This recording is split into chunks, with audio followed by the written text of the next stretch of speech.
Hey guys, we are going to be doing multiplying radicals this week, and I just want to give you some advice. This can get very complicated. It's not terribly hard, it's just complicated. So I promise you, the more you practice and run through problems, the easier it will become for you. So be patient with yourself this week as you navigate through this, and use this video, pause it, do some work, unpause it, and keep going. I promise you, eventually you'll get the hang of it, but just be patient with yourself this week as we dive in. So let's look at a couple examples. First one we're going to look at is the square root of 7 times the square root of 5. Now, there's lots of different ways to start this. For me and what I try to do, I try to see if I can simplify these first. So if you remember from last week, we were able to try to see if we can pull out a perfect square. And you can do that first if you'd like. So I kind of always have that in my mind, so I'm dealing with smaller numbers at a time instead of bigger numbers. So 7 and 5, well, they're both prime, so we know that they are not perfect squares in and of themselves. So I just multiply. The 7 times 5 is 35, so it's the square root of 35. Yep, that's at its basic level as simple as it can get. However, when we start getting more involved and we have things that you can pull perfect squares out of, like this next one, when we do the square root of 8 times the square root of 2. Now, you could go, okay, well, the square root of 8, actually, I can do the square root of 4 times the square root of 2. Like we did last week. And then you'd say, okay, square root of 4 is 2, so that comes outside of your radical. And then you have the square root of 2 times the square root of 2. That's perfectly fine. Then what we do is we take the square root of 2 times the square root of 2, which we know is 2 square root of 4. Well, square root of 4 is a perfect square. So another 2 will come outside of here, and 2 times 2 is just 4. Now, in this case, it would have been quicker to just do 8 times 2. I'll come over here. Let's do a little thing over here. You could have just done, square root of 8 times the square root of 2, square root of 16, that's 4. That would have been quicker in this case. The cool thing about this is there's really no wrong way if you want to simplify first and then do it. It just depends on what your preference is. So you could have done either way here, okay? But 4 is your answer regardless. Okay, so let's take a look at this. We'll be dealing with a number that's big, but not too big, that you won't be able to figure out a factor here that's a perfect square. But what I'm going to do is I'm going to look at 12 first, okay? I know that's the square root of 3 times the square root of 4. And the square root of 4 is 2, so that comes outside. And then the square root of 3 is left over. Okay? Then over here, so I'm going to multiply this by, let's simplify this one. The square root of 4 is a perfect square times the square root of 5. That gives us 20, right? So that 4 becomes a 2, and then I have square root of 5. Now, because this is multiplication, I can take my two numbers here, both 2, and multiply them. 2 times 2 is 4. And then I do what's underneath the radicals. 3 times 5 is 15. So square root of 15. This is my final answer. You also, to show you another way, you could have just done the square root of 12 times the square root of 20 and then found perfect squares. You still are going to get 4 square root of 15. So don't be like, well, I want to try it this way. You'll get the same answer if you're doing the math right. So whichever you prefer. All right, so kind of like we did on this last one, we took the outside numbers and multiplied them, and then took what was under the radicals and multiplied those. So let's go ahead and do that. 2 times a negative 3 is a negative 6. Okay. And then square root of 10 and the square root of 6 is the square root of 60. Okay. You couldn't reduce or simplify those, but now you can. The square root of 60 can be simplified. And if you're asking yourself, what perfect square? 4. 4 seems to be popular. 4, square root of 4 times the square root of 15. Okay? Now, that means square root of 4, as we kind of did before in the last lesson, there's 2, so you pull them out, remember? So a 2 is coming out, but there's already a negative 6 there. So a negative 6 times 2 is negative 12, and then the lonely 15 is left inside.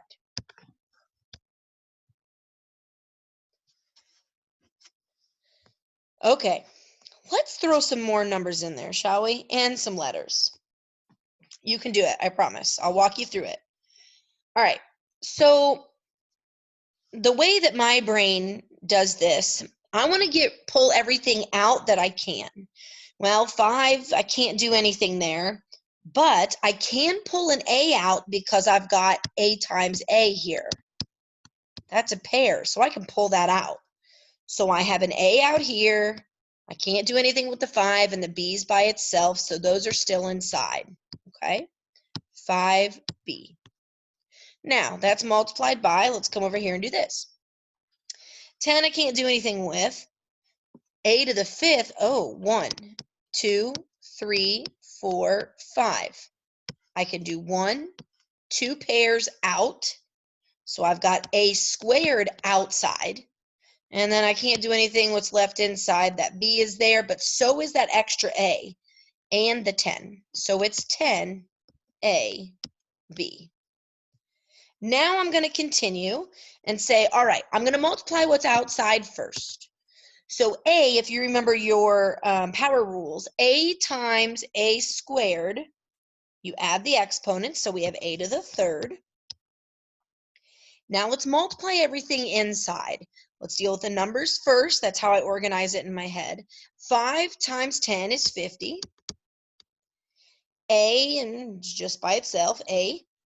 And then there's 2 B's. So now this becomes B squared. All right, let's do some simplifying. Let's look at 50. Okay, what perfect square is a factor of 50? 25. Square root of 25 times the square root of 2. Okay, so that's going to end up being square root of 5, square root of 5. That pair is coming out. A, that's staying inside because it's by itself. But look at this B. B times B, that's a pair. That's coming out. So let's do that. I'm pulling out a 5, so 5. And the A to the 3rd is already out there, and I'm not bringing any more A's to join it, so that stays the same. But I am going to bring out a B, 1 pair, remember, so I'm bringing out a single B because there's 1 pair. All of that's on the outside. There's no more B's left over.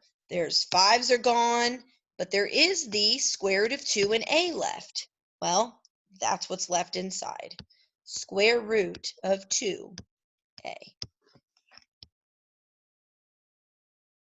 Okay, let's give you another example. This one is going to look like it's going to trick you, but don't let it. If you have a negative outside each of these, we know that's an imaginary 1, so a negative 1. So if we multiply what's outside first, we have a negative 1 times a negative 1, which is just 1, but we don't need to write that out there. So just know that that's done with. They cancel each other out. Now, let's look what's left inside. Here we go. 15 times 5 is 75. All right. And then I've got A squared, but then I've got another A squared over here. And remember, when you are multiplying with your power rules, you add the exponents if they have the same base. So A to the 4th. Okay. And then B, It's all by its lonesome, so that just stays the same. All right, there's some stuff we can pull out here. Let's do this, guys. Let's simplify.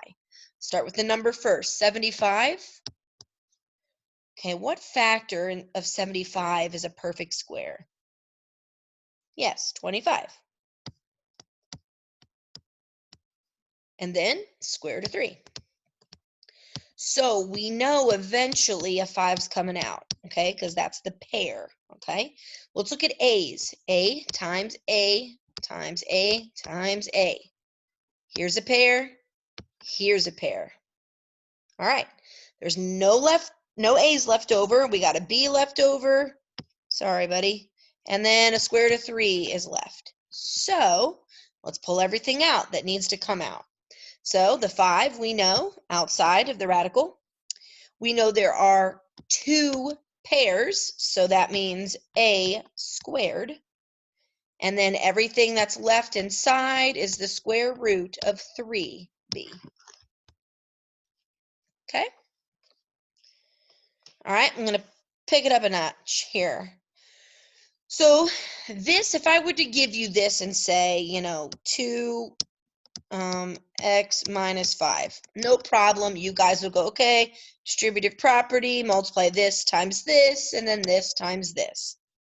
Well, guys, it's technically the same thing. We just have a lot more fun numbers inside. So let's do that same process. Let's take the square root of 3 times 2 square root of 3. Now, something interesting happens here. Think to yourself, what happens if I take a square root and multiply it by itself?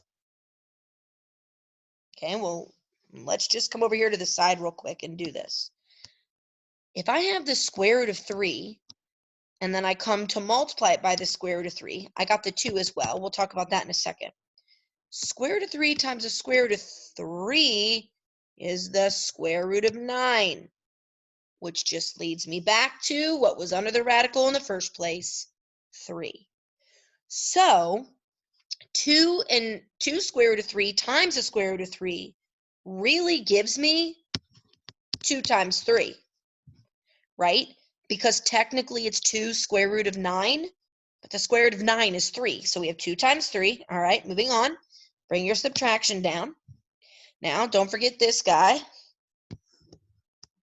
Square root of 3 times 2. Okay, well, that's just what it is because we can't do anything else with it. 2 square root of 3. All right, so 2 times 3 is 6 minus 2 square root 3. Okay, now my question to you is, am I finished? Is this done?